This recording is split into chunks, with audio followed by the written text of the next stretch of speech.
Hey guys, I'm here with Josh Smith and Jeff Robinson, and they both work out at the Air Force Base in Mountain Home.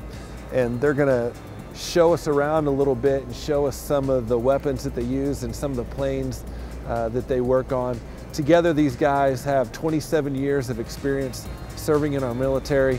Jeff here is a master sergeant, and Josh is a tech sergeant.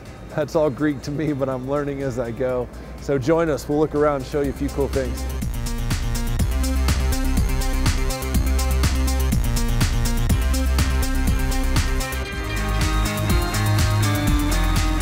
That you see right here is the GB24A/B.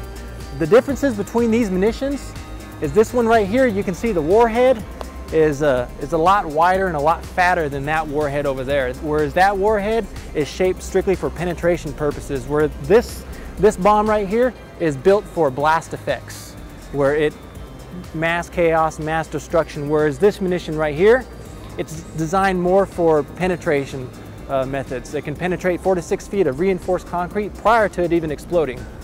You see right here, this is called your computer control group. And what happens, this gets bolted to the front of the munition like so. And then you want to get a wing out? And then you have the wings that go inside here. This is what makes the laser guided munition. This is a pretty technologically advanced munition. It is probably one of the most reliable munitions that we have in the Air Force. You can take it off. The reason why it's so reliable is because this seeker head that you see right here, detects the laser guidance from the aircraft. The targeting pod from the aircraft sends a signal down to the target, and this laser simply just guides it.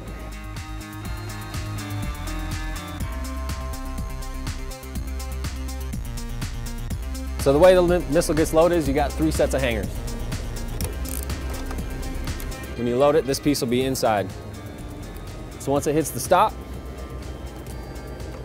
you lock the detent, and now the missile's locked on the missile launcher and won't slide back and forth. These parts back here keep it swedged so it doesn't have too much shaking. Now when the pilot goes to push the button, the rocket motor fires, but it doesn't automatically sling off. The rocket motor has to build up enough pressure to overcome the stop. And once it builds up enough pressure, these fall forward and the missile just flies away. I thought this would be a great opportunity just to talk about what the Bible considers one of the great deadly weapons. And it's not bombs, it's not the brimstone that he sent to Sodom and Gomorrah, it's not the flood waters that he sent to Noah, but it's the tongue. You know, James says in James chapter 3 that the tongue is a small part of the body, but it's like a rudder that can move an entire ship. And in fact, there's another verse I found today I thought was really good. Proverbs 18:21 says, the tongue has the power of life and death. You know, it's one of the most powerful things we have. And before any of these bombs go off, so much can be stopped just with what is said, with words, with people sitting down and talking. And I think the same is true in our life, not just on this global scale here at a big Air Force base, but for you and I personally, we can stop the wars in the battles in our life just by the words that we use, just by being an encourager or sitting down and talking with somebody about an issue instead of letting things get out of hand. So let me encourage you, if you haven't read your word today, maybe open it up and catch some James chapter 3. It's really good. And we hope to see you Sunday. And don't forget, a week from Sunday is the big game party.